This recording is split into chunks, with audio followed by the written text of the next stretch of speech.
I had a student that once said, "Man, I'm better than Rob Liefeld," and I was just like, "You're not.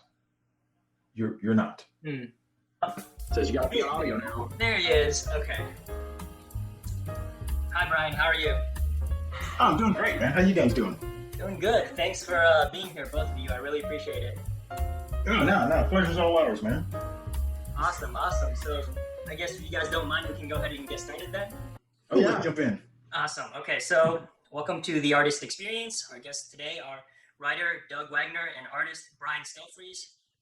So do you guys want to go ahead and talk a little bit about yourselves? Just a brief introduction. Go ahead, B. I'm Brian Stelfreeze. I'm a cover illustrator and comic book artist. Right now, I'm working with Doug Wagner on Thomas River. I've been working in the industry forever, so like all the good and bad that entails. Cool. I'm Doug Wagner. I'm a comic book writer and screenplay writer. I've worked in the industry now for about 15 years. I've done stuff like Batman, mostly all for DC custom. So not necessarily the Batman you see on the stands, but more the Batman you see on the internet.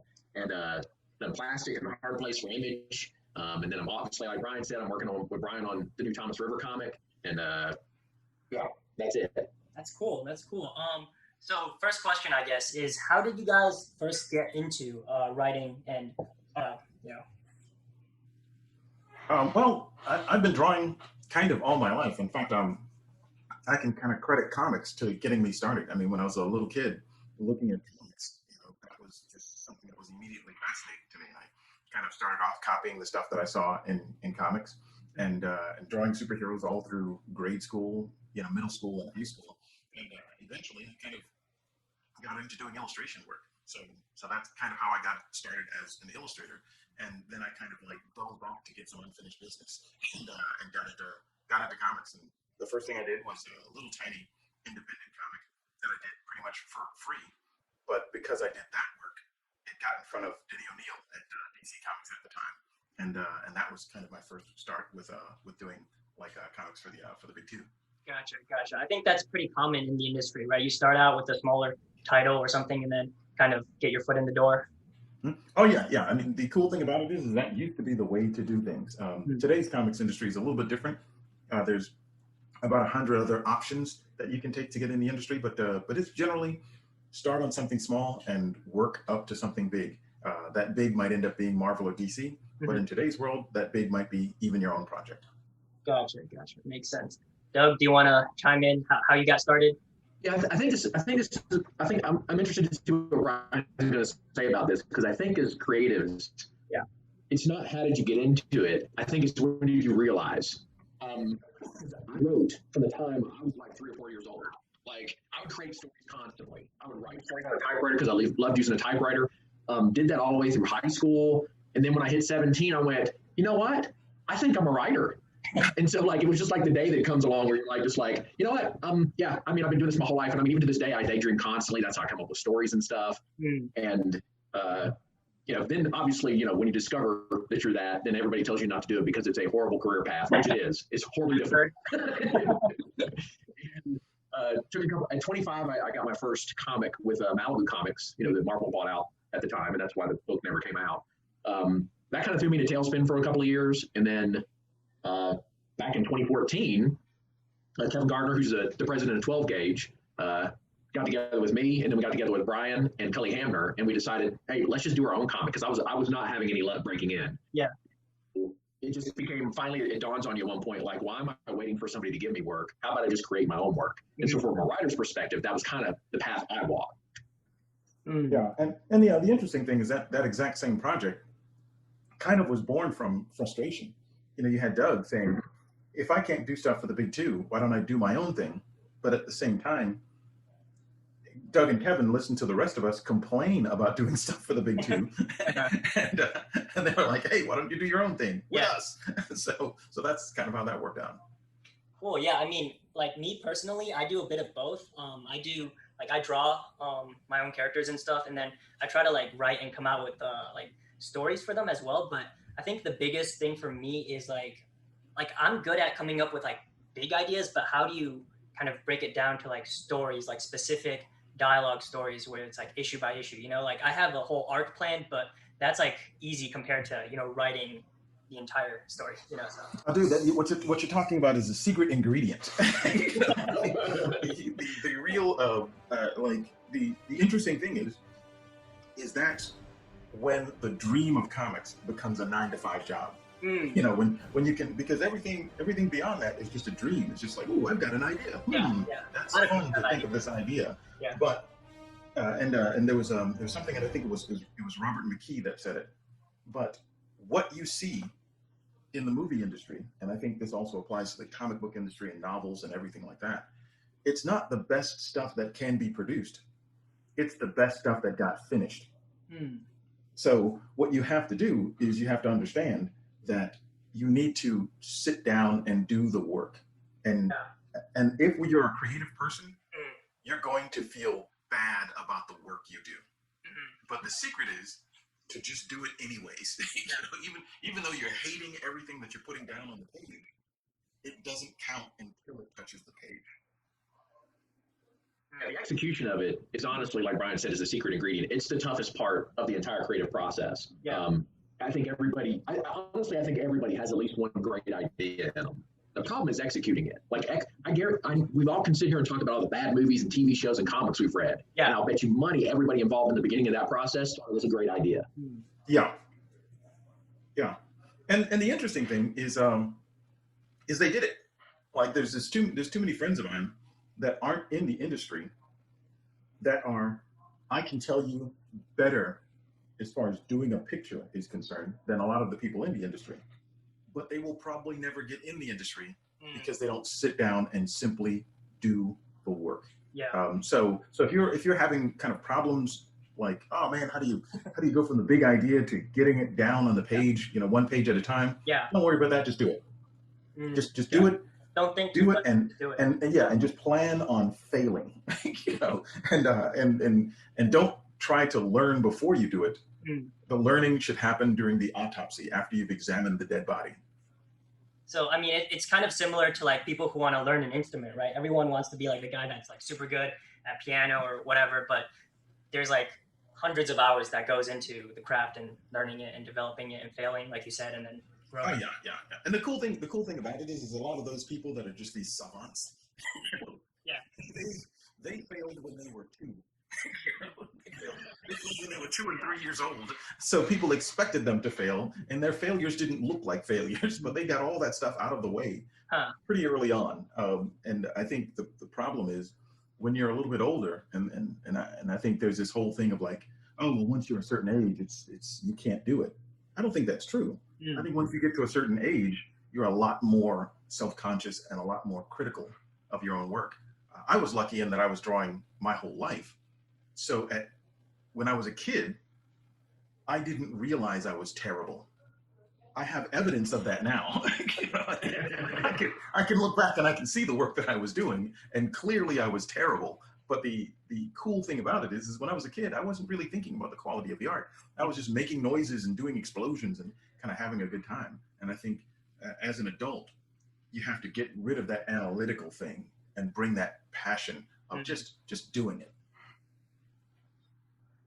I agree. I think your music analogy is a good one. And I think sports analogies are a good one as well, because I don't think people put enough credit there. Like, you can read all day about how to play football.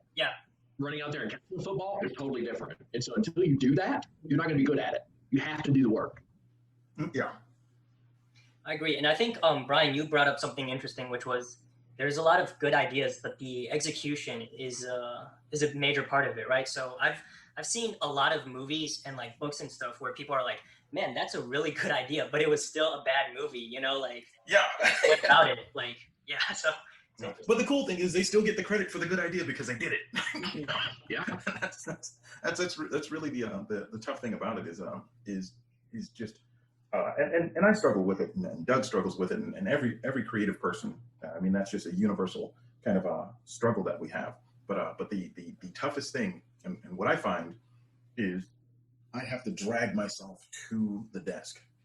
Once I get to the desk, it's okay. You know, but I will try to talk myself out of going there.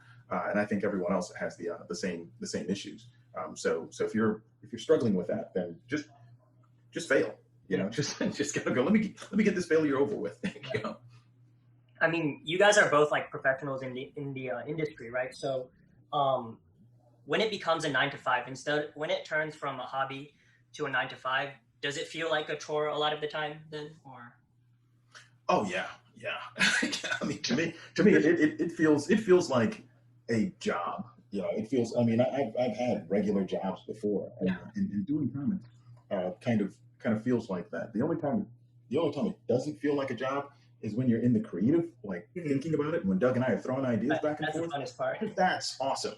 And then it's just work. And then after you finish with the work, when you show up at a convention, oh, it's awesome. And it's, for me, I'd say 90% of it is still a blast for me. Okay. I still love it. Like, I mean, it's writing a script, trying to figure out, how a page is going to break down, that still is a blast. There's 10% of it, though, where I'm pounding my head on the desk because it's not coming, the words aren't coming to me. Or Brian and I are stuck in a rut and we can't figure out an answer to a question. Those days I hate. Those suck. But 90% of the time, I still love it. I love every second of it. Cool. Do you guys ever face criticism, like from people online or whatever?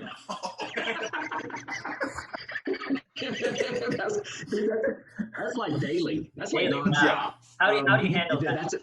Oh yeah, that's. Oh man, it's kind of. I think Brian and I both probably handle it differently. Yeah, it's kind of tricky because what I have a tendency to do is just stay in my own space and stay in my own head, and just try to get what I'm doing done, and that's it. I mean, I will sometimes go, man, really? Is that what you're going to say? Yeah. But then I just get back to what it is that I have to do. One of the things that I try to do is I try to get the emotion out of it, and find if there's some construction there, and that's the toughest thing. And I think one of the things that Doug and I have in common is we try to always be students. And just put yourself in that student position.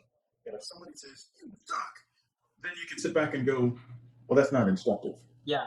I mean, if you're criticizing me, you're my instructor. And if you just say you suck, sort of your mama's a whore, then I can't really do anything about that. Right. But if you say, hey, you just do like so many close-ups, and I find that confusing, then I can sit back and go, am I doing that? Is that an actual problem that I have?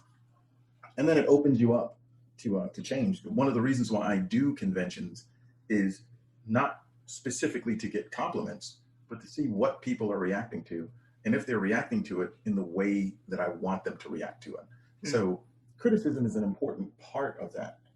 But the toughest thing, especially if you're an artist or a writer, your ego is made of like light bulb glass. So you've got to be careful not to immediately just kind of go on the defense. Yeah. I totally get what you mean. Like for these video podcasts, even like I'll have people like typing some pretty harsh stuff, and I'm like, man, I spent like 4 or 5 hours on this, and like you writing this stuff to me, man. But it's I totally get it. Yeah. Well, Doug, how do you deal with that? Yeah, very similar. Like I'm a Brian. I have a tendency to stay in my own space, but if I am getting criticism, because sometimes you can't avoid it, right? I mean, they're going to hit you in the face with it. I'm a Brian. Like first thing, try to take your emotion out of it and see if there's something you can learn from it, become better at your craft. And then Brian, you'll know this very well. Like sometimes I'll get a piece of criticism and go, like Brian said, man, do I do too many close-ups? Do I use the same word too often? And so find the people you trust. And Brian, for me, is one of those people I trust, and I can call him and go, hey, Brian, do you think I use the word however too often? Like, is that a problem? And so Brian, will be, and I know I can trust Brian. I know he's going to be straight with me and blunt, and that's what you need as a creative. And Brian will be like, you know what? I think you do. You might want to back off on that. And that's a learning moment. Gotcha. Yeah. Brian's like, who told you that? That's garbage. And you're like, okay, then I can dismiss it. So you have to find the people you trust to kind of help you through that sometimes. Yeah, and I think it's important to try to separate, because there's criticism, which I think is a good thing, and it's an important thing. But then there are people that I often refer to them as giant killers, where you've made it, you're doing something, and because you've made it and you're doing something, they just want to take you down. And it's this thing of like, well, I don't feel like doing something, and it makes me feel bad that you're doing something. Right. So what I'm going to do is I'm going to drag you back into the pack. You won't be one of the people that escapes, because I feel better about not doing something if I can come down on you for doing something. And I think that's what a lot of just straight up negative criticism is. Mhm. But it's a good idea to kind of go, is this criticism that I can use, or is this just a person with a giant killer Right. mentality? Right. Yeah. I mean, it's kind of sad to think about, like why do people do this? But I guess like humans, are kind of like that. Oh yeah, yeah. And I think what you just said Mhm. is kind of a foundation. And Doug and I go back and forth about this a lot. Is everyone experiences stuff, and we experience these inadequacies. We experience these like jealousy. We have all these different experiences, and we just have to deal with it. Mhm. But I think creative people, we have a tendency of processing it in a different way.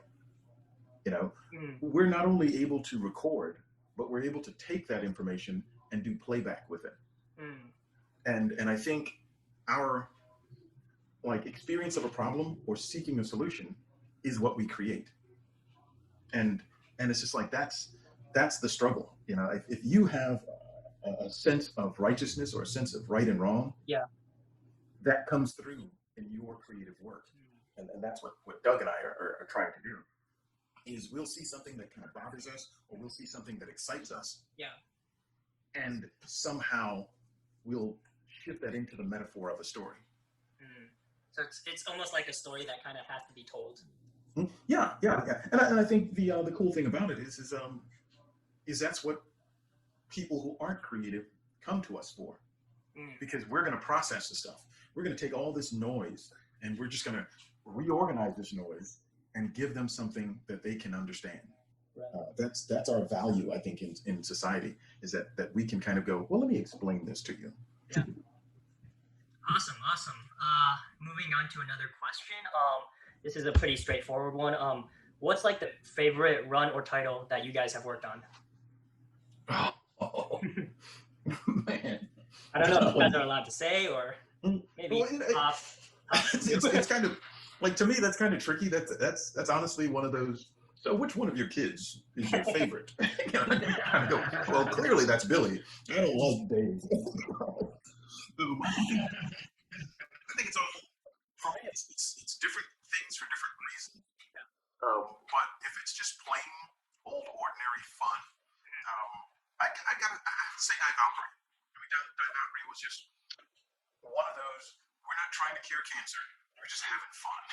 Concepts, yeah. Doug, what about you? And for me, I'll be honest. Like most of the time, my favorite thing that I've worked on is the thing I'm working on currently. Which is a good sign, right? Because Yeah. I mean, so I mean, I love everything I'm working on at the moment, and everybody I'm working with, and I mean, River's been a blast, and Brian and I just keep up into the game on a regular, almost weekly basis. We have a call and come up with new stuff that I love. And but I'm with Brian. Like for me, if I look back at the most fun I had doing a book, it was Gun Too Much Fun. That character is just too much, and she's, it's fun writing a character that does everything your brain tells you not to. Okay, I have a question for you then. How do you get into that character's head then, if they're like kind of very different from you? Like, do you take inspiration from real life people, or how do you write that character then?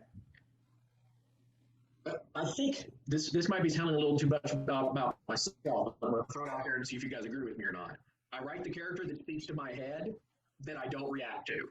I walk into the store and the clerk's being a dick to me. I want to stab them in the heart with a screwdriver.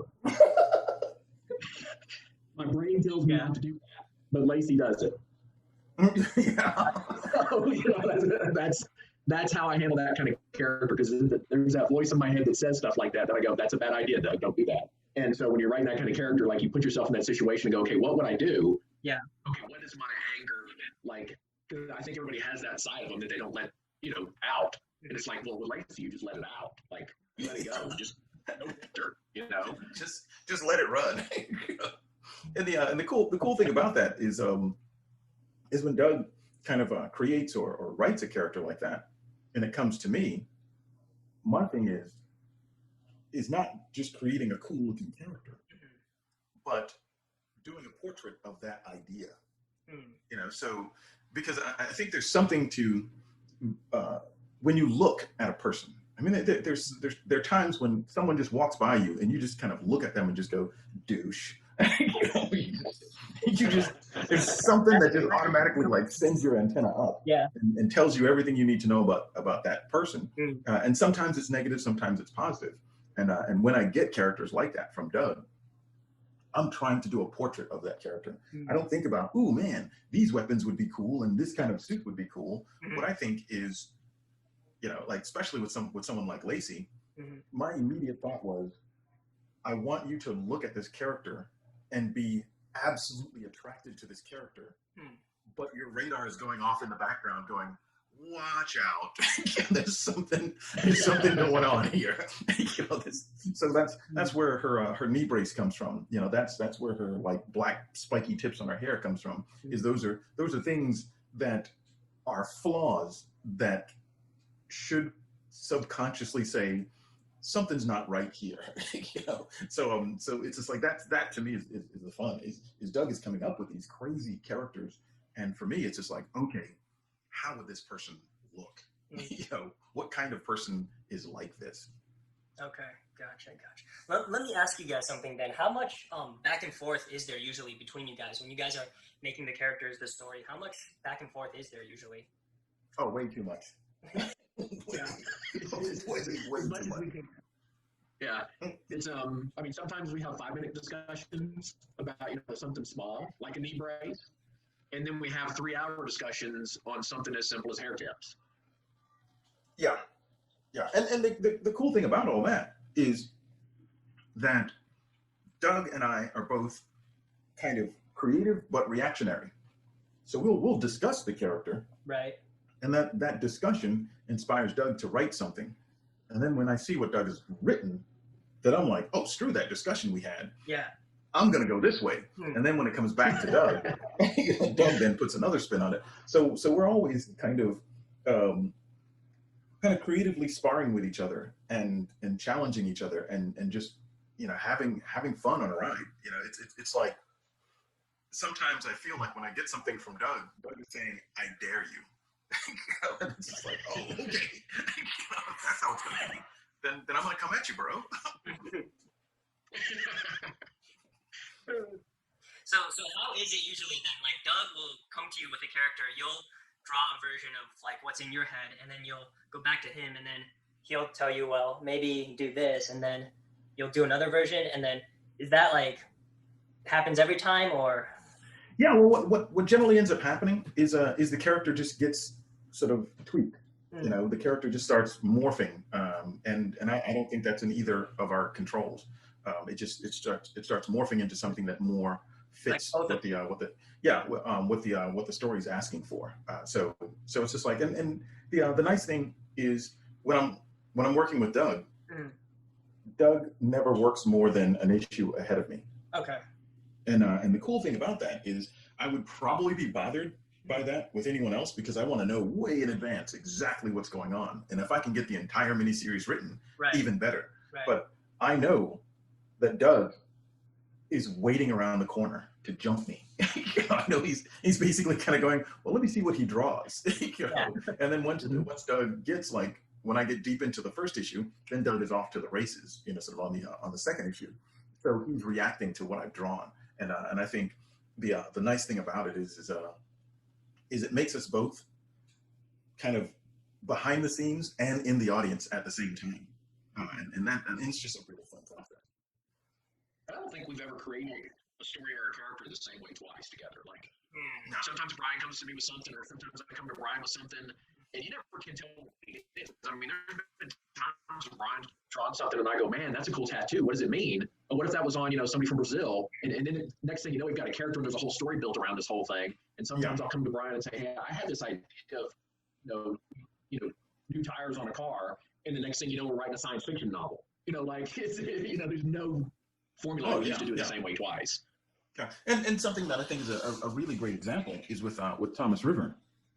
I had this scene with almost nothing attached to it. And I just kind of called up Doug and I was just like, okay, dude, check this out. scene on him, and he's just like, oh man, wow. And then back and forth and back and forth and back and forth, and now we have the book that we're working on. So from that one, The cool thing is the scene actually has made it into the book. But that's actually sometimes rare.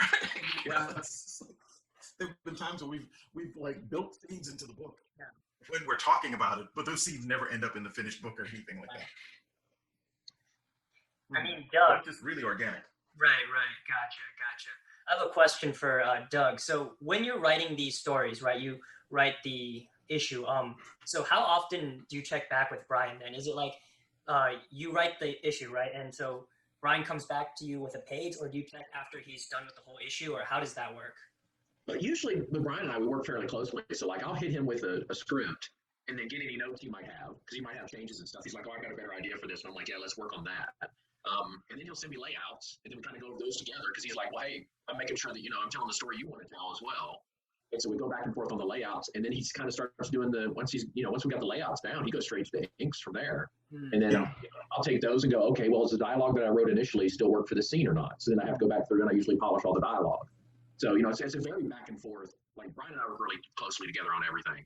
Yeah. And so there's never like, I don't show up with Brian with a script and go, hey, go away and draw this. And then, done with the book. And Brian's he's very much the same way with the pages and the layouts and everything else. He's like, hey, here's this, what do you think? And so it's a very, very, a lot of trust, which I think is the number one thing when you're working with somebody. Oh, yeah. And just, it's if you're both on the same page and you both know you're trying to write the best story possible, and egos are thrown out the window, everything becomes easy. Yeah. And I think that's an important game right there, is I know that Doug is interested in servicing the story that we're telling. And all my energy is servicing the story that we're telling. And I'm trying to get out of the way of the story. And Doug's trying to get out of the way of the story. I think the interesting thing is, the most important thing in the writing stages is the story. The writer is not important. The writer is just a tool that develops the story. But then in the art stages of things, the most important thing is not the art. It's the storytelling. And I think the reason why people are interested in comics isn't the writing and the art. It's the story and the storytelling. When the story and the storytelling is good, then the book is a great experience. That makes sense. Can we use that quote out of context for Brian? The writer is a tool. You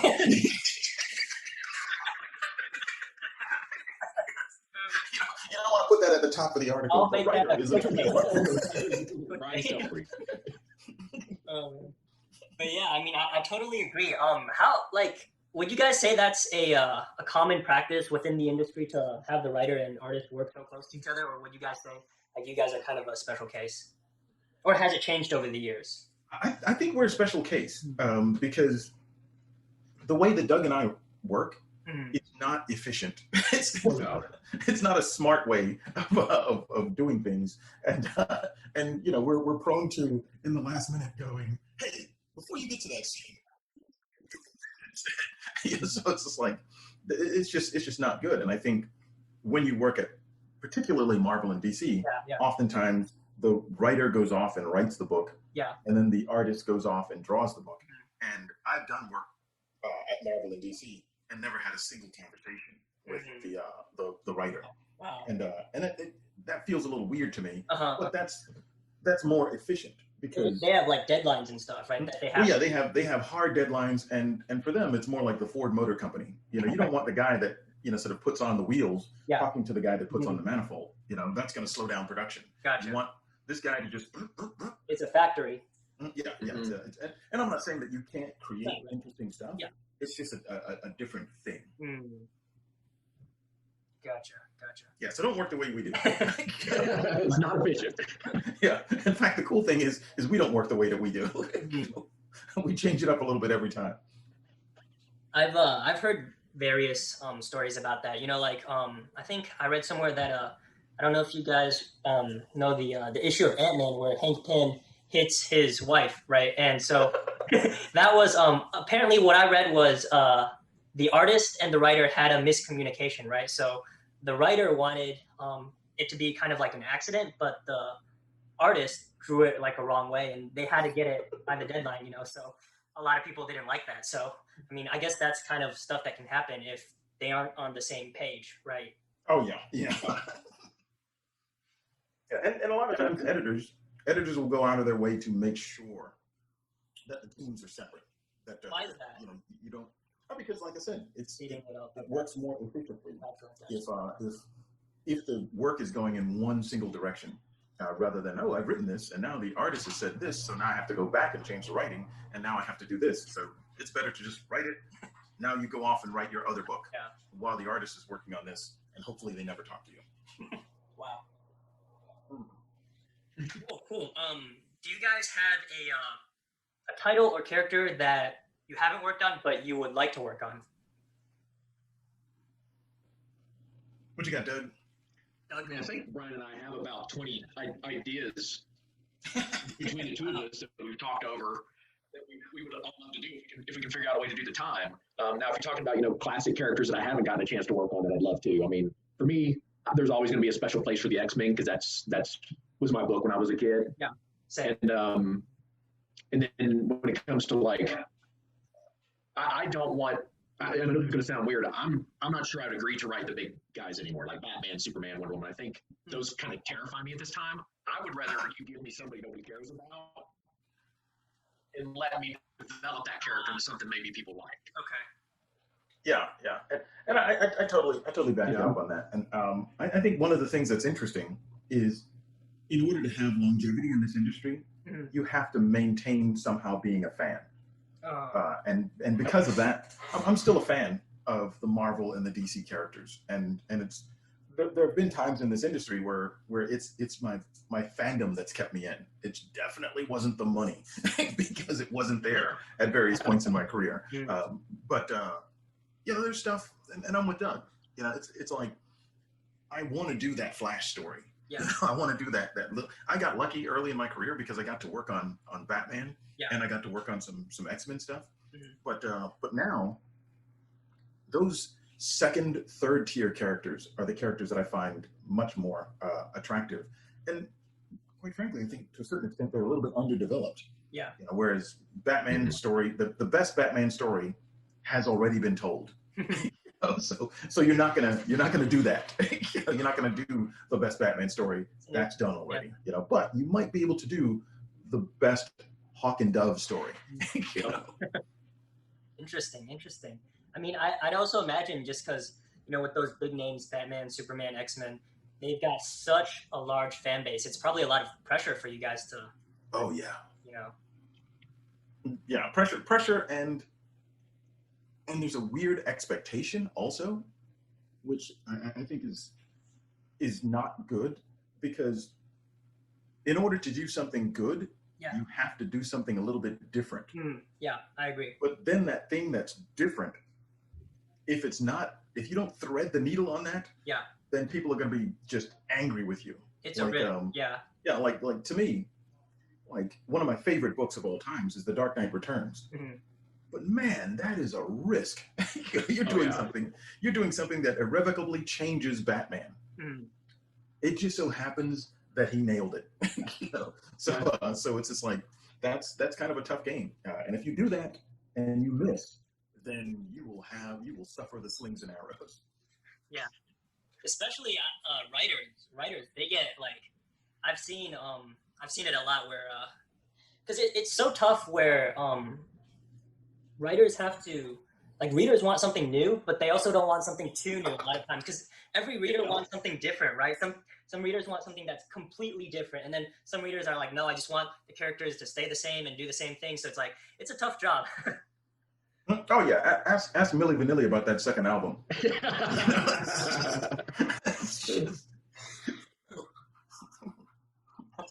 What? How do you feel about that, Doug? Them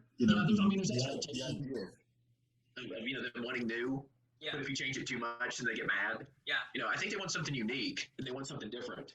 And that's a tough game, especially when you're talking about, look at Batman with 75 plus years, right? Like, how are you going to deliver the same character and do a unique story with him? Yeah. That's really, really difficult in this day and age with so many years of history. And so that's where I'd be like, man, if I'm man, like I would have to have somebody like Brian going along with me, because to try to do something new with him yet keep it the same, whew, that's a monster task. Yeah, and then park it through that maze of continuity. Yeah. Years and years. Yeah. Mhm. So many. Yeah. Yeah. I mean, I don't envy you guys at all. Just look at when a movie comes out, when like all these Marvel and DC movies are coming out, if they make a bad one, man, the fan base goes nuts. Oh yeah. Oh yeah. And I'm part of that fan base that goes nuts. I will talk the trash. There's high expectations. I mean, I guess I'll ask you guys, because this was something I wanted to ask you guys about. So obviously within the last 10 years, the MCU has really changed the industry, right? So now there's so many movies and TV shows, comic book movies and TV shows. I mean, I'd love to hear you guys' thoughts on that. I personally think it's cranked the bar through the roof. It's really kind of and not only that, but I think it's given things a veneer of legitimacy. It's like superheroes are accepted, and just about every other TV show, it's got some sort of supernatural or superhero kind of bent to it, and I think that's really nice. The tricky thing for me is the original Batman movies that came out, especially after the first one, were terrible. It was just a descent into terrible comic book stuff, and I think that didn't do us any good as far as the quality of the industry is concerned. But now, with the Marvel, the MCU, and a lot of these other little independent things like Brightburn and stories like that, they're just so good. And it keeps the bar way up there, and it's, to me, it's an exciting times, because if you want to learn how to play basketball, see if you can get on the Lakers practice squad. You will never be as good as those guys, But when you go to the local sort of blacktop, you're going to destroy them. So I think with the overall quality that Marvel has brought to things, story wise, visual wise, it has really lifted the bar, and that puts a really fun pressure on Doug and I with what we're doing. What do you think, Doug? Do you?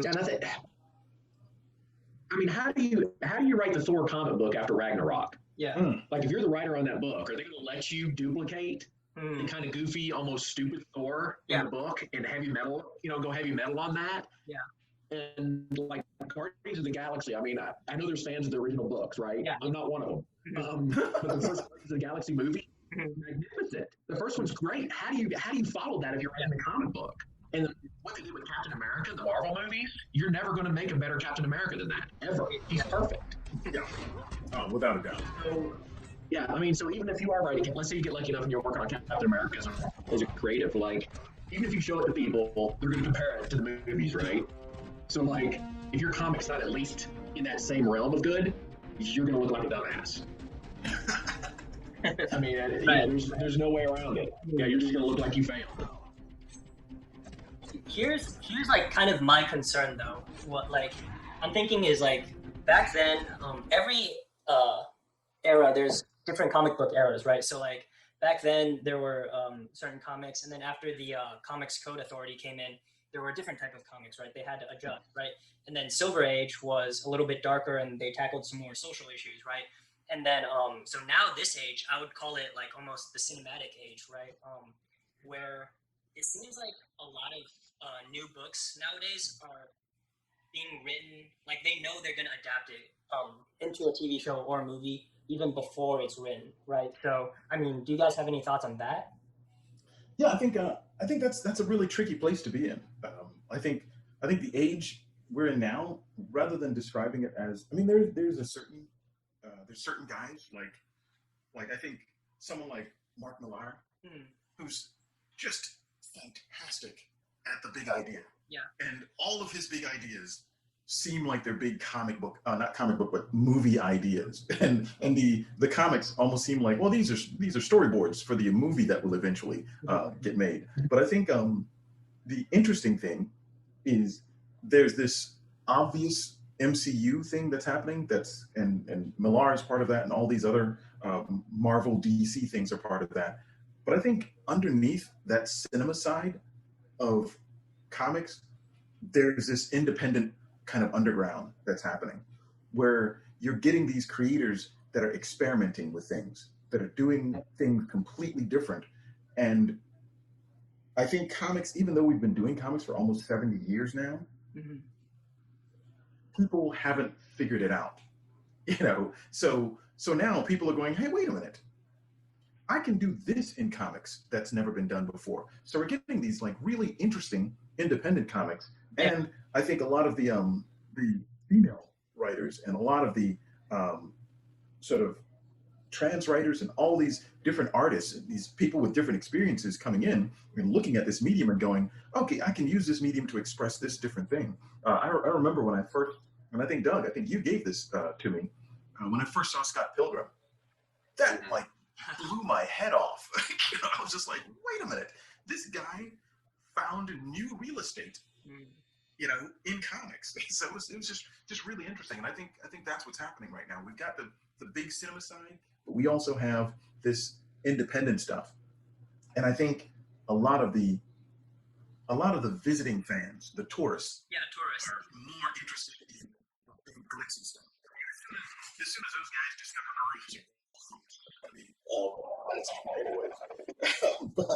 but there's, I think the hardcore audience, the Yeah. lifers, Mhm. are the people that are getting into these smaller, independent things, Saga and stuff like that. Yeah, yeah.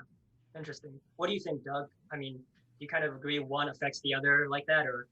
I think there's people that try to chase movies through comics. It rarely works. Mhm. I think what you're seeing is the people that are being successful are the people that are really, what they care about is the comic.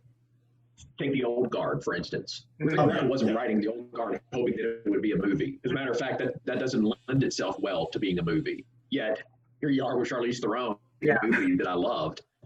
Yes. But he wasn't trying to write. He wasn't writing for movies. He was writing for comics. And I think as long as your focus is, I want to write the best comic I possibly can, or create the best comic I can, and not worry about whether this becomes a big deal or not on screen, I think you'll be fine. But when you start going, hey, I'm writing this, so I hope it becomes a movie, that's where you're going to fail, because you're putting parameters on a story that don't work in a comic format. You're thinking about a TV or a movie, and it just doesn't translate one to one.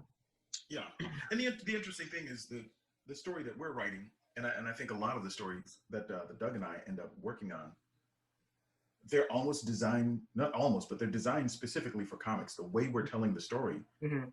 while we're telling the story, only works in comics. The different types of time jumping that we're taking, the different types of ways we're breaking down scenes, it works in a comic. Now, if someone wants to give us several $1 million, go and see if you can figure out how to make this into a movie. but until then, we're concentrating purely on the comic side of things, because that offers us enough of an equation, anyways. Gotcha. Interesting. I mean, I think I read somewhere that the writer of Saga, he said like there's no way it could ever be done in any other medium other than comics. He said there's no way it could be faithfully done in like a movie or TV show like that. Yeah, but money is an amazing lubricant. Amazing incentive. yeah. Max, I gotta run to another meeting, unfortunately. Okay. So, I mean, you and Brian can keep talking, but Okay. Awesome. Sorry, I apologize, but yeah. Okay. Well, I can I'll hang in there and I'll finish up a few questions before we sort of break things off. But Doug, good hanging with you, man. Yeah. Thanks for being here, man. Really appreciate it. Yeah. Hopefully we do it again, Max. So talk to you guys soon. Awesome. I did. Awesome. Take care, man. Thanks for coming by. Yep. There he goes. All right. Now that we've gotten rid of the writer, let's get serious about this thing. Cool. So, I mean, yeah, I agree with a lot of what you're saying. Like for me, it's, I don't know, because I'm not in the industry, right? I'm just a fan. But like me and my friend, I remember we were walking out of Logan. We had just watched Logan, and he came to me and he goes, what do you think about like these movies, right? Like don't you think we're so lucky that we got to grow up? Like me and him, we got to grow up during Oh the yeah. golden era of movies. These last 10 years of these, not just MCU, but like other movies in general, like Dark Knight or whatever. So this golden era of movies. He's like, what do you think? And it's tough for me to say. Like it feels like it's kind of like good and bad almost at the same time. Because it's like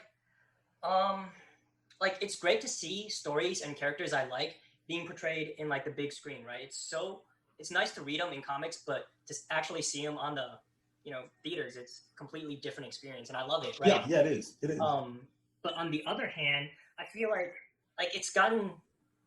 I'm worried it's become too mainstream. You know what I mean? Like I would say 70 or maybe even 80% of the MCU fans probably never even read a Marvel comic, right? Oh yeah, definitely. So And there is that like sort of latecomer fans that only knows the Marvel characters through the MCU movies. Yeah. It is a little weird. It's almost like when you've been following this garage band for a long like, time. it's like an indie band that suddenly makes it big, right? Yeah, and I think the tricky thing about that it's like an indie band that finally makes big. Yeah. And if that indie band just does that popcorn for the rest of their, it's just like, oh man, that killed that indie band that I really enjoyed, and that sort of that hurts, But if it's a situation where the indie band just kind of goes, hey, we don't care if the fans are here or not, we're going to continue doing our thing, then that's a little bit better. But oftentimes it's the former rather than the latter, and I think. I mean, like you said, money is a big incentive. Oh yeah, they have to market it towards the general audience, right? Because they want as many people to come see this movie as possible, right? So if they do like an obscure storyline from the comics, maybe it's not as popular, right? So yeah, and something to consider is a lot of the stories, particularly with Marvel and DC, a lot of those stories are deep set in the continuity of Marvel and DC stories. Yeah. So you can't even do some of those stories because in order to understand what's even happening, you have to know that, oh yeah, when Reed Richards was in college, sort of Victor Von Doom was his, and they were rival. So it's like the movie doesn't have enough time to explain all of that stuff. So to a certain extent, I think the movies kind of simplify things. Yeah. And I think that simplification, even though it lowers the level of the pool, it also broadens the surface of it. So I think your average fan can kind of get into it a little bit easier. Like one movie that I thought was really great, because when I went to see the movie, there was almost like a comic fan and a comic movie fan filter was Deadpool and the second Deadpool, because there were times when I'm sitting in the theater and the character would say something and just the comic fans would laugh, because we knew the depth of what that meant and what that was attached to, but the people that were just there because they liked the first Deadpool, because they were just fan of the MCU, they didn't get that line that he did. That was this deep thing. So yeah, I do. The thing that I'm in fear of is that, having lived through the original Batman movies, those movies got worse and worse and worse, and I think that hurt things, because the movies, for me right now, as long as the movies are good, we're good. It's like we're good. That can only potentially help the comics industry out. But the problem is a lot of times, once money starts flooding in, there's a great possibility that the quality starts filtering out, and I think that when it becomes a cash grab, Star Wars. Ray Skywalker. No, God! No, God, please, no! No!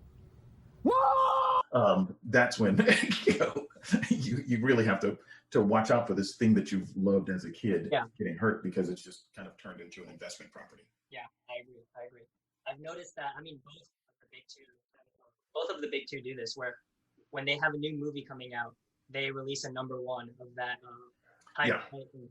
to boost sales, and so I mean, makes sense. I get both sides of it, but Oh yeah. you can't begrudge someone, sort of their pursuit of cash. But if that cash comes along with Yeah. with quality, then we're all good. But if the quality starts to wane, then we're really looking into some problems. So you think like those movies, Batman and Robin, those types of movies actually kind of hurt the industry back then? Yeah, yeah. I think those movies eventually fed into people's prejudice of the comics industry. Oh, it's just stupid, silly stories. Yeah. And at that time when those movies were being produced, it was some of the best comics being produced. But those movies kind of made people go, that's not serious. Gotcha. Interesting. Let's see. Sorry, I have a couple more questions because we skipped around a lot. So trying to jump in there, man. organize. Yeah. Cool. I guess so. Where do you think the comic book industry is headed for the next 10 years? Where do you think it's going to go then? I think for me, what we're looking at, and I'm using the broadest definition of this word possible. I'm thinking diversity. And when I say diversity, I don't just mean people of different color, people of different ethnicities, people of different sexual orientations or anything like that. I also mean different platforms. Some of the cool stuff that's being produced with Line Webtoons right now. Kickstarter stuff, just straight up webcomic stuff. Yeah. I think things are getting broader and broader and broader right now. So we're getting a lot of diverse comics, and I think we're kind of getting to the point where it's Marvel and DC are still going to do superhero comics, and that's absolutely fantastic.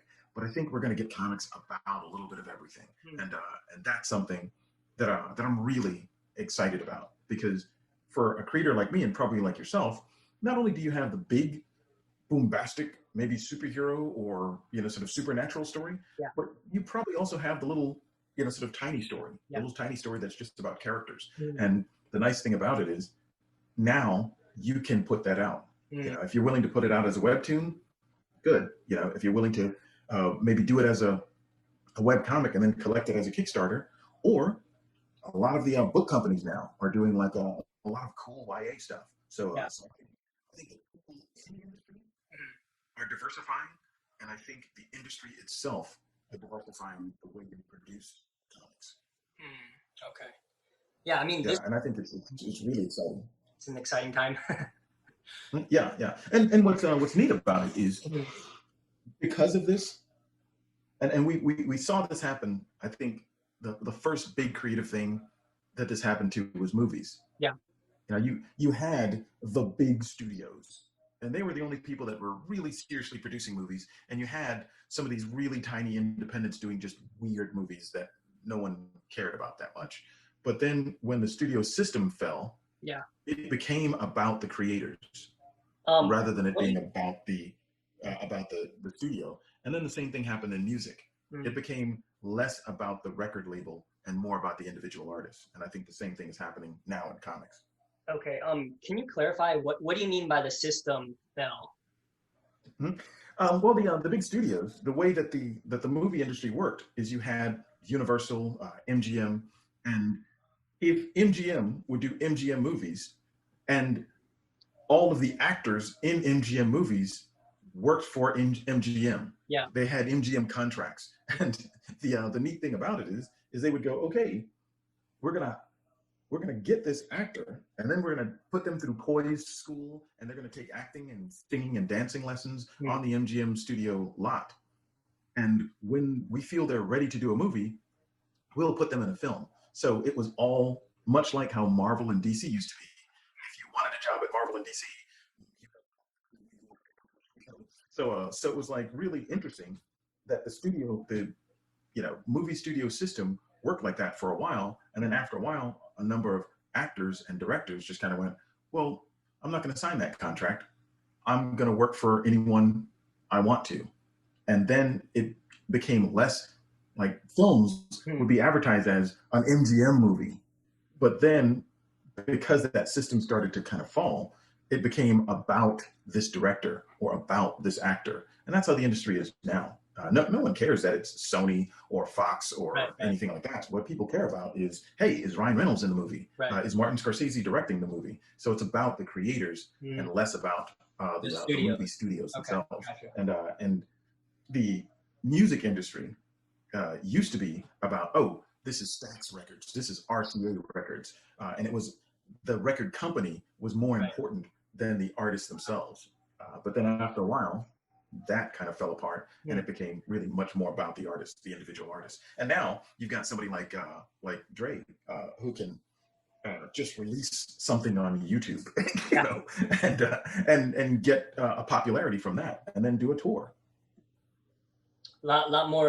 That was one of my questions I had was like, why do you think there's so many people doing Kickstarter projects nowadays? It's really changed a lot in these last few years. I think it's opened up the options. Opened up. The wacky thing about it is in the 90s, when people started doing independent comics, Yeah. you had a situation where it's like, okay, maybe you can get this book in the Diamond catalog, but you have to spend $20,000 to be able to print the book, you know, and get the book done, Right. and do the art and do the writing and do the marketing. That was kind of prohibitive for most people. I mean, most burgeoning comic book writers and artists don't happen to have $20,000 laying around to publish a book. Yeah. So the way to get into the industry is to hopefully get on an independent company and maybe get paid a little bit, and then eventually get to Marvel and DC and make a living doing it. But now you can actually do if you're good with social media, you can do a Kickstarter book and have the fans actually finance the book. So it's much less of an exclusive industry. Now your average person, if you just like doing comics, you can start doing a line webtoon tomorrow. Yeah. You know, it's really not that big a deal.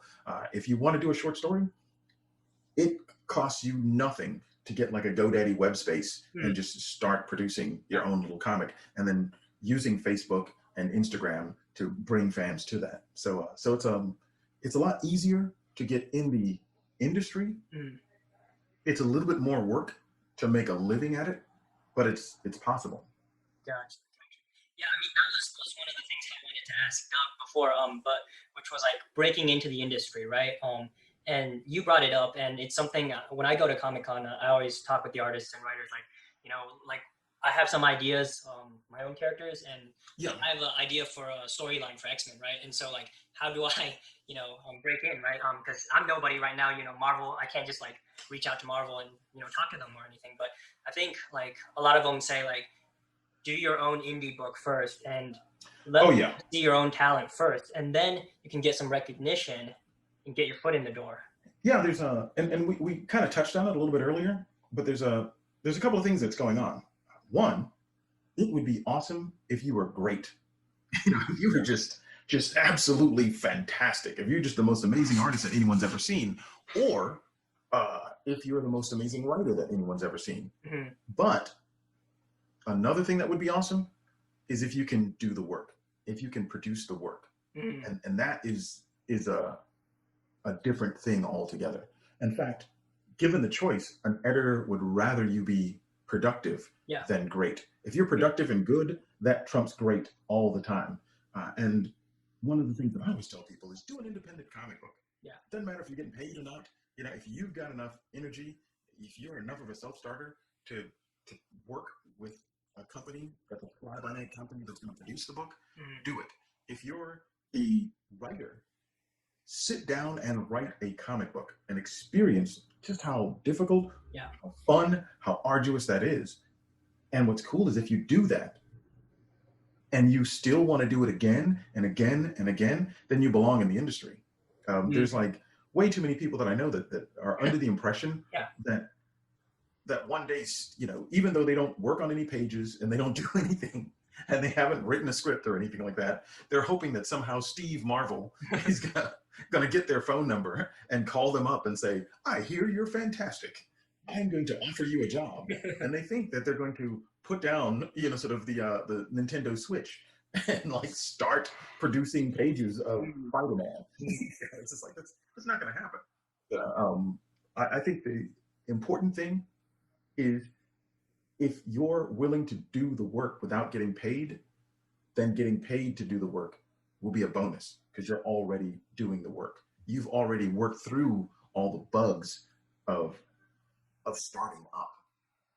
I would say to people, do a mini series before you even Yeah. think about Marvel.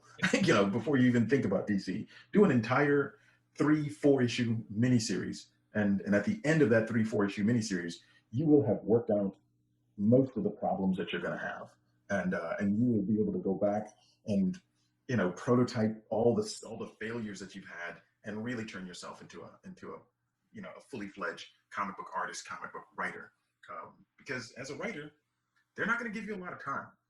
So not only do you have to write that great X-Men story, Yeah. but you have to write that great X-Men story by next week. so I think those are things to consider. I had a student that once said, "Man, I'm better than Rob Liefeld," and I was just like, "You're not. You're not." By this time next week, Rob Liefeld will have done 7 pages. Let's see how many pages you're going to do by next week. And I put that to him. And by the time we met again, a week later, he didn't have a single page done. He didn't have a single page done. He didn't have layouts for a single page done. He had the ideas of what he was going to do in his head. But I was just like, Rob Liefeld got paid this week. You got fired. Therefore, you are not better than Rob Liefeld. Wow. It's tough. Yeah, I mean. Oh yeah. I work on like I told you, I work on it's like an idea I've had for a while now. It's like this teen hero. I want to set it within the Marvel universe. I have ideas for a lot of like supporting characters, villains, and stuff like that. And it's like, man, it's so easy to like think of stuff, but it's so much harder to like. And I even have like a couple issues like thought out, but it's so much harder to draw, like even just draw the character designs and like write out the dialogue and the story. Like it's completely Well, I tell you what the best thing for someone like you, the best thing to do is to first and foremost stop working on that. Just stop working on that, put that aside, and say to yourself, I'm going to write a single issue of my own thing. Don't relate it to any Marvel thing or anything like that. Just go, I'm going to work on a single issue of my own thing, and look at the comic book format, the screenplay format or whatever you're going to work in, and come up with your idea, break down your idea, and then write it. Just sit back and write a finished 22 pages of a story, and you'll be done with it. Okay. And then after you do that, look at your story, or even put away your story for like a week or so, and then pull it out again, so that the brain of the guy working on the story has kind of had time to relax. And now the artist's brain is going to look at the story. And then what you do is you go, I'm now going to thumbnail this entire story. So what you're doing is, like, if I wanted to learn how to play a guitar, I wouldn't get on stage with Van Halen. I wouldn't immediately go, okay, well, I don't know how to play this thing. I've been kind of messing around every once in a while at home. Now I want to really seriously get into it. So Van Halen, put me on stage. You're going to fail, because when you're at home, every once in a while you did a couple of licks. You've never done an entire concert, and you're putting that kind of pressure on yourself. But a single issue of a non-existing character is something that you can focus on. It's not as big as what you ultimately want to do, but it's small enough prey that you could possibly hunt it. And when you get that done, and then you get your layouts or your thumbnails done, then kind of go, now I'm going to take my thumbnails, I'm going to panel out the pages, and I'm going to do layouts. Not finished art, but layouts. I'm going to blow up my thumbnails and just lay out all the pages, and after you've laid out the pages, show it to somebody. Have them take a look at it. Because layouts are that space that's in between storytelling and art. And when you work on your layouts, you're not killing yourself working on the art. You're actually getting into the storytelling. And then when you show that to someone, engage their reaction. If your layouts are done well, you're going to get a big reaction. just from your layouts. So ego-wise, Yeah. you'll have a sense of cool that people are giving you even before you've done the drawing. And if you've got that sense as a wind in your sail,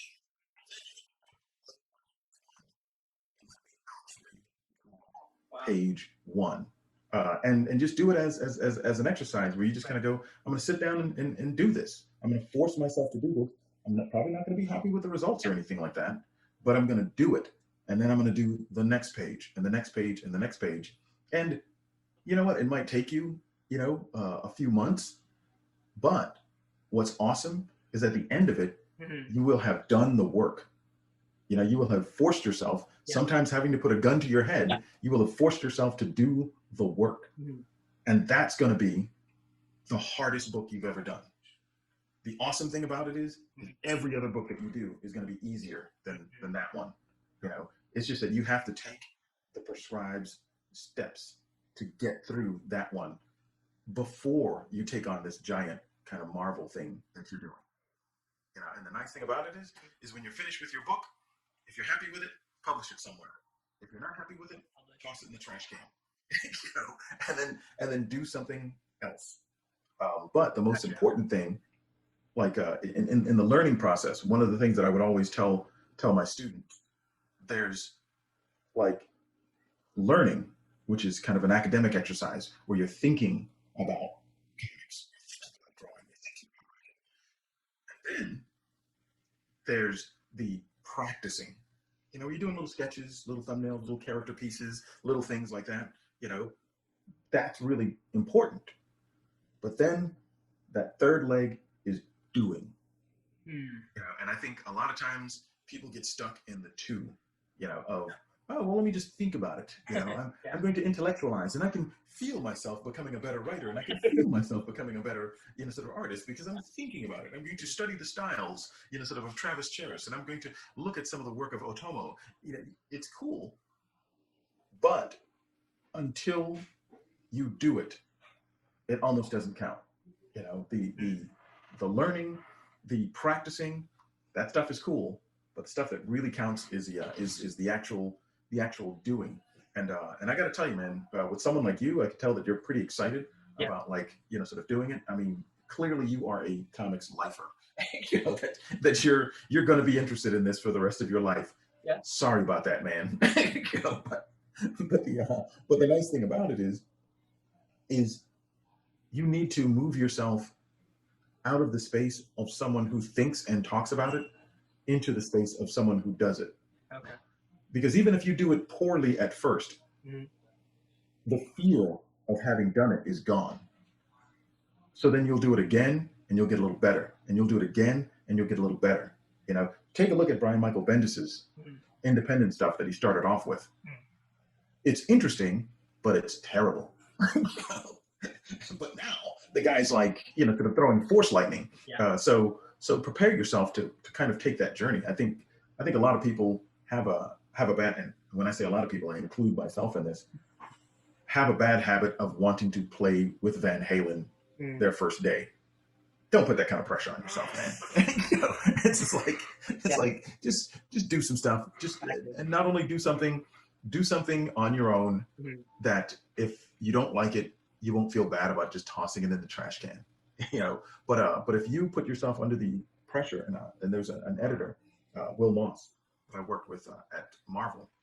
He said that he has often reached out to people that had like an Instagram page or has like a Pinterest page where they show some of their work and it's really awesome stuff.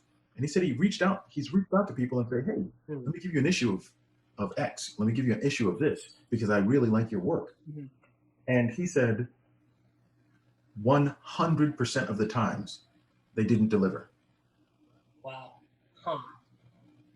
100% of the times they did not deliver. Wow. So it's clearly people who are interested in comics and want to do comics, but when they're asked to actually do the work, there's a collapse there. But you personally, if you've done 3 or 4 of these books that you've done on your own, and an editor calls you and says, hey, I'm kind of interested in some of the stuff that I've seen on your Instagram. Can you get me an idea for a story next week? And can you write it within 2 weeks? Yeah. You'll kind of go, I've done it 6 times already. Here you go. Wow. Yeah. So it's, and I think it's something that's been accredited to Michael Jordan, where he said, sort of like, I think it was luck, is opportunity and preparedness. Yeah. So you have to prepare for when the opportunity shows up. And then, only then will you be lucky. All of those people that had those, DeviantArt pages and all of those Pinterest things, they were displaying their art, but they were not prepared. So when the opportunity came to them, and they probably, were doing stuff going, man, if I could get offered to do a job at Marvel or DC, and then every once in a while, when they get off their jobs at McDonald's, they do a little drawing of a chibi head and go, man, why can't I get an opportunity? And then the opportunity shows up and they fail. So that's non-preparedness and opportunity. So yeah, I'd say, and even if you can't put energy into a entire 22-page story, try to do a 6-page story. Start off with something really small. Yeah. Start it, finish it, and be able to say, I did that. And then do something else, and then do something else. I went to a lecture with Francis Ford Coppola, and the most interesting thing that he said is, as a writer, what he does is he does all the story forming. And once he's done with the story forming, thinking about the story, kind of thinking about what his plot's going to be and everything like that, after he's done that, he picks a date. And on that date, he produces, I think it was 5 pages. And he says, I'm starting on this date, and every day I'm going to write 5 pages.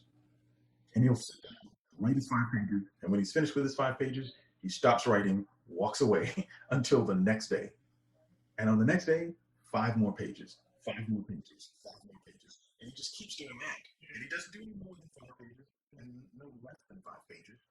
And one of the things that I thought was cool is he says, I'll get to a point where sometimes I'll come up with a better idea than what I've already written. And I'll turn the page that I'm working on over and type that right quick on the back of that page. Yeah. But I won't go back and make any changes.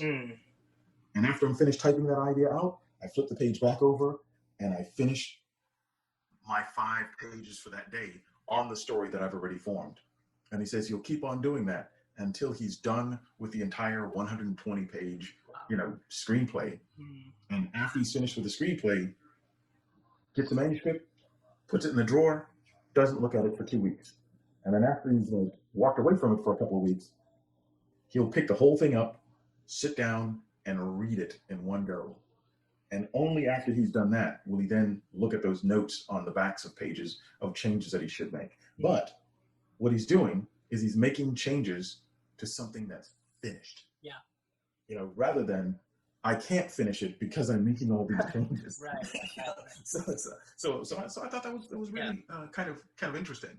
And shortly after watching that lecture with him, I decided when I work on a page, I'm going to start on page 1, panel 1, and then go to panel 2, 3, 4, 5, 6, next page. Start on panel 1 and just work straight through it. Not go through and go, oh, well, I'm going to do page 8 first, and then I'm going to do this page. Then I'm going to do, there's a head on this page that I want to draw. So I just kind of sit back and go, no. Work steadily through the whole thing. And I find that when I do that, I get the work done. Right. And that's the most difficult caveat to the creative person is actually turning all that creative energy into production. Yeah, I mean, I definitely agree. Like what you said, it's so much different when you have a gun to your head. Oh yeah. It's have you ever watched Fight Club, the movie? Oh yeah, way too many times. There's that scene I really like where the Brad Pitt's character, right? He goes to the cashier and he says, like, do you have any dreams you ever wanted to do, right? And the guy goes like, well, I always wanted to be a veterinarian, right? But I'm, stuck here working at the gas station. And so, Brad Pitt's character, I think it's like Tyler Durden. Yeah. He goes, you better go follow it because next week I'm gonna come in with a gun, and if you haven't started, I'm gonna kill you. And so, Wow. I feel Bill. Imagine how he feels. Come on, this isn't funny. That wasn't funny. What the fuck was the point of that? Tomorrow will be the most beautiful day for him in Castle's life. His breakfast will taste better than any meal you and I ever tasted. You had to give it to him. Come on. He had a plan, and it started to make sense in a Tyler sort of way. No fear, no distractions. The ability to let that which does not matter truly slide.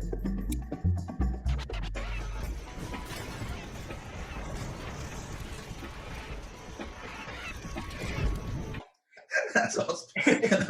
That reminds me. There was a buddy of mine who just a fantastic writer, and I just was asking. I was saying, what really was the thing that got you into writing?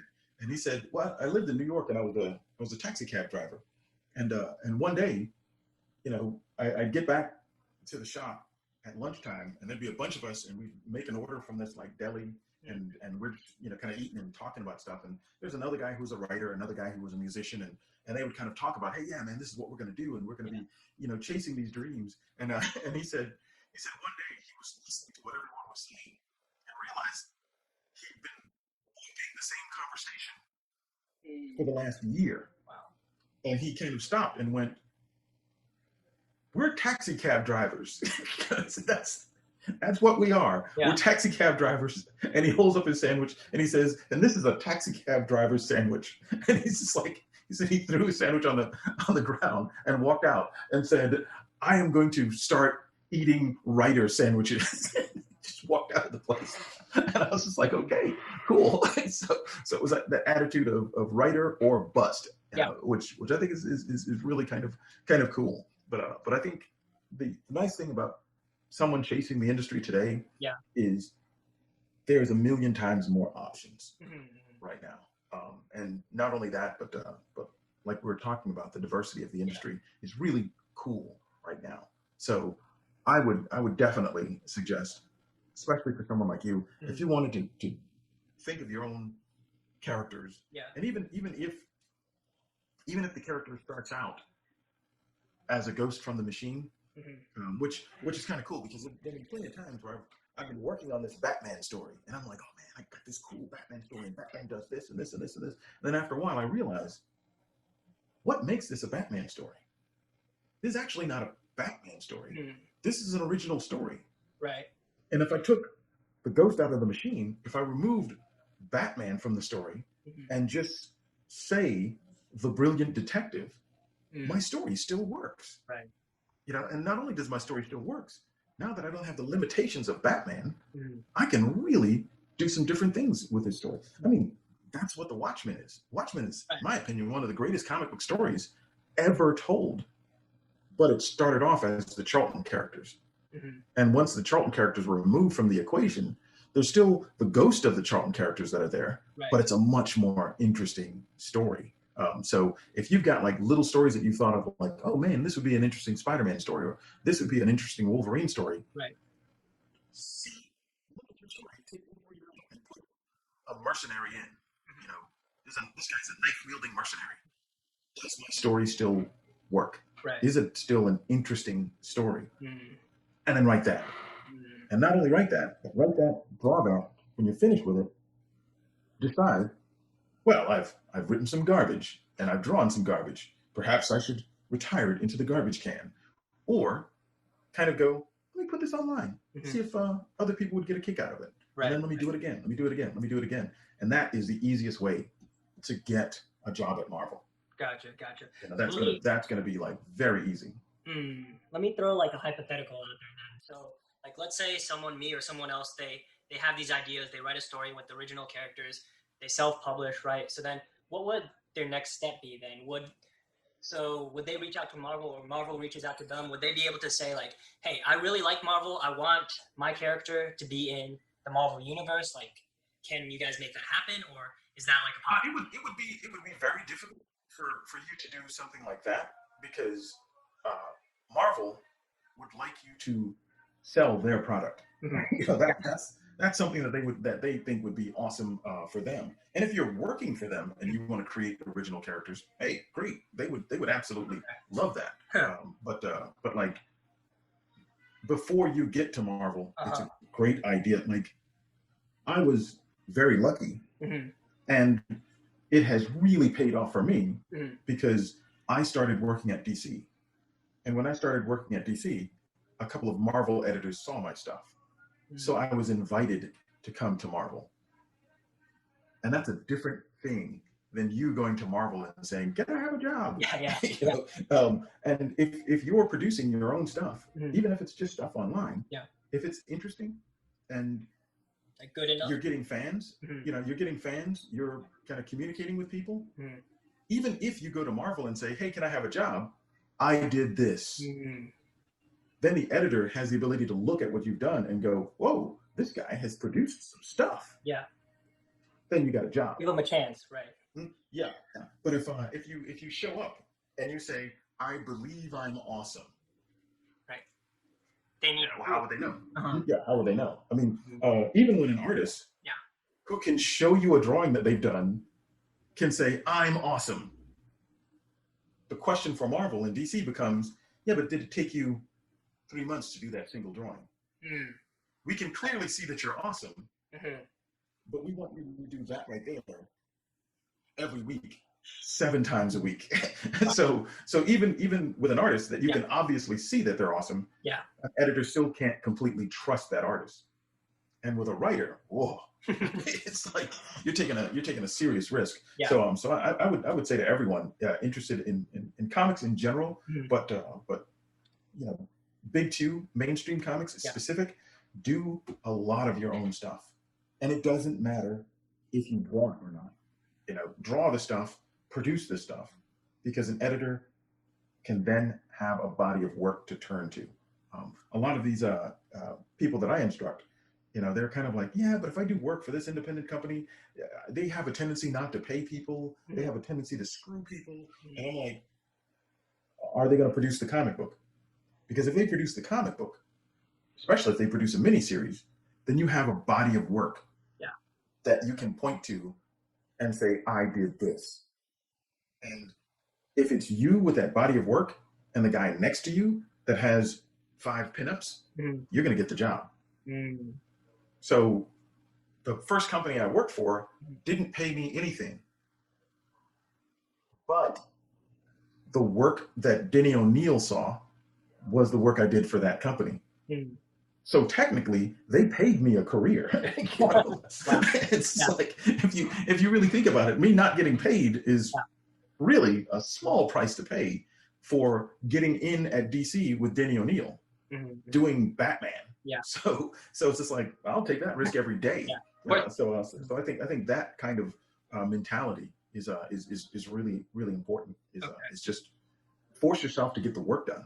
And once you get into the habit of getting the work done, you become a totally different creator. So let me clarify something then.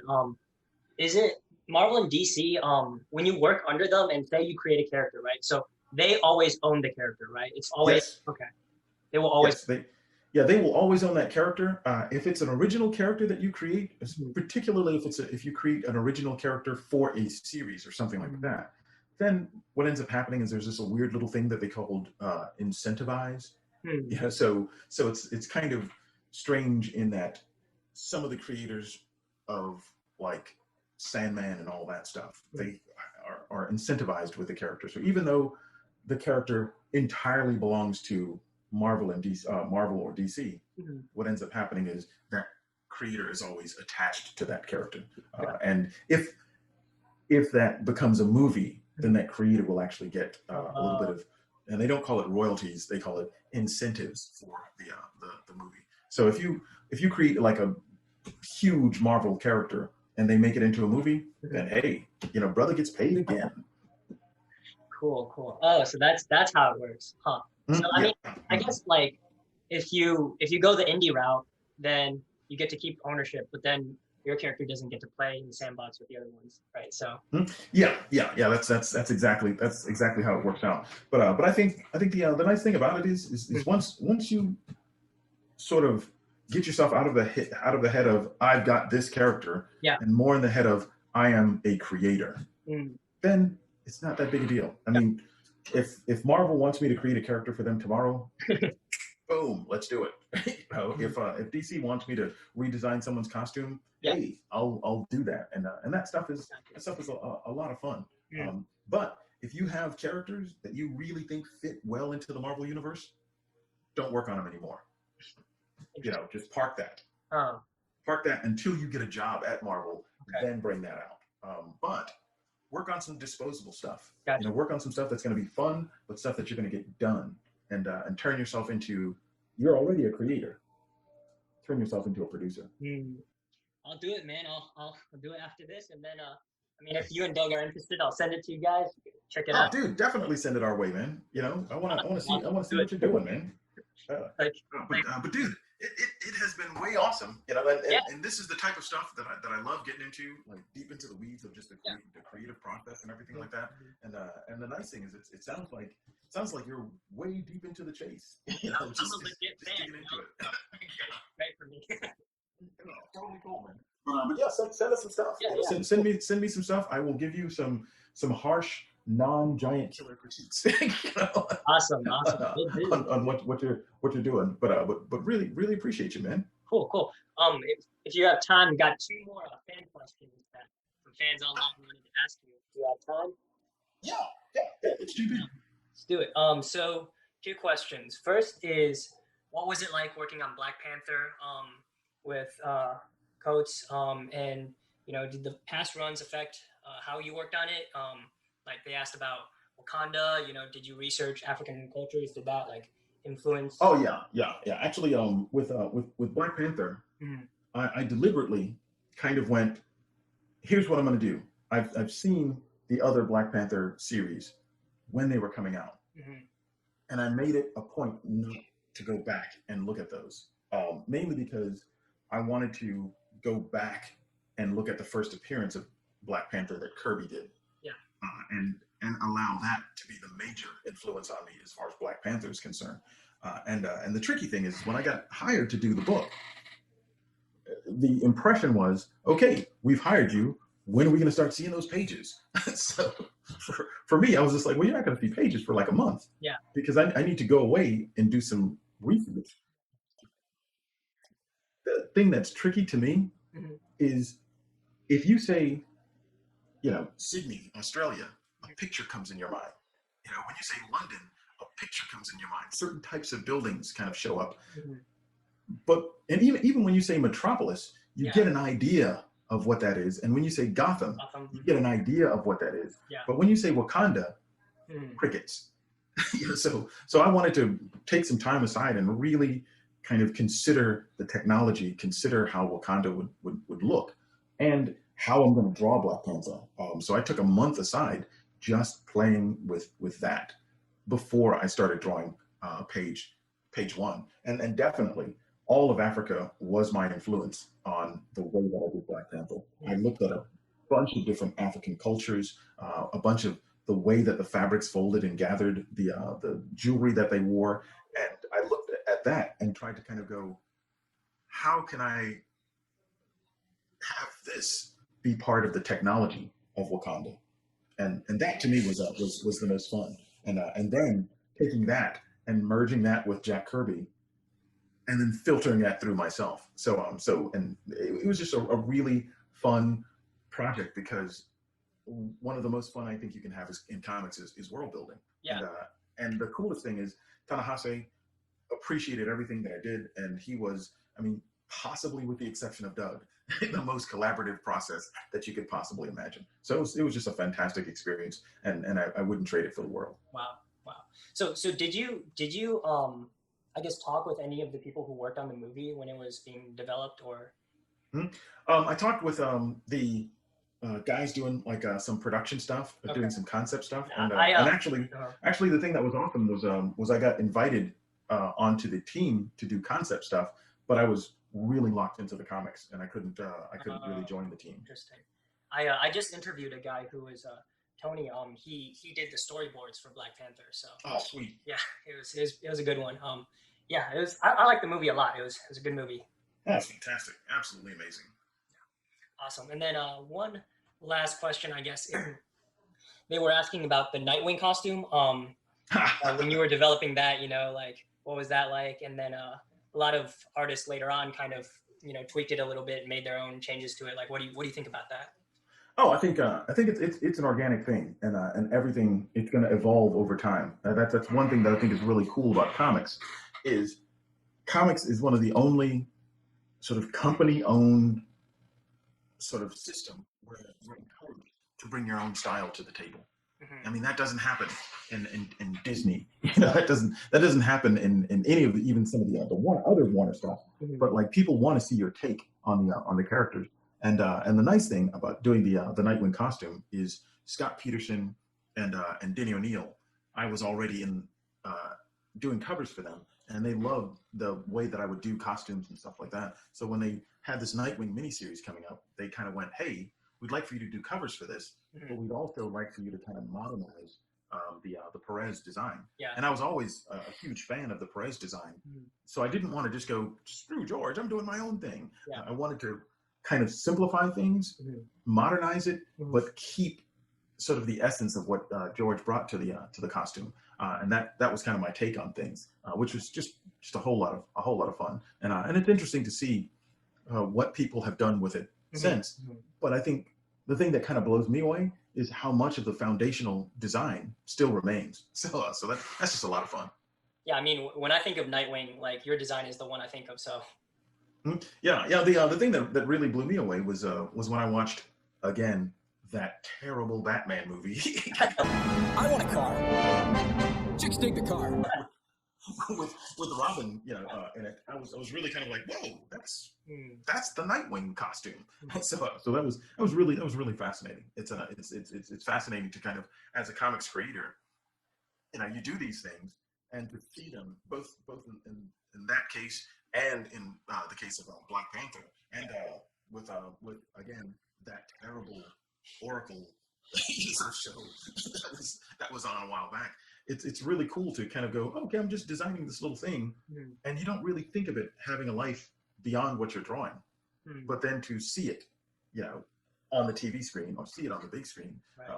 I mean, the funniest thing is Tanahasi and I were sitting almost right next to each other in the theater when we saw the premiere of Black Panther, and stuff would happen on the screen, and he would lean forward and go, "That's you, man." And other stuff would happen, and I go, "That's you, man." So it was like we were kids in the comic book shop again, man. That's awesome, man. That's awesome. I mean, I think it'll be really cool and exciting to see where the whole industry goes in the next 10 years. Dude, yeah. It will be, and I'm hoping that I'm going to be a part of it. Awesome, man. I think that's all the questions I had, all the time we had. I know I've kept you way past dude, good. Sort of. It's just like being in the comic book shop. Like I said before, it's just like this stuff. Time flies when you're sort of having fun talking comics, man. That's all I had. So I guess this is a good place to go ahead and end it. I want to thank you, Brian, for coming on the show. I really appreciate it. Like I said, I'm a huge fan, and I'll be sure to send you guys when I start writing and drawing it out. I'll just send it to you guys. Take a look. So, all right, totally cool, man. Well, I'll tell you what. Maybe not right away. Yeah. But like, how about in the future we'll plan on doing a show where I'm giving you a critique of your work. Okay. All right, let's do that. That sounds good, man. Sounds good, man. Again, appreciate it. Thanks for doing this. All right, man. Thanks for hanging. Thanks for staying up, man. Really appreciate it. Awesome. Take care. See you guys next time. All right, man. Bye.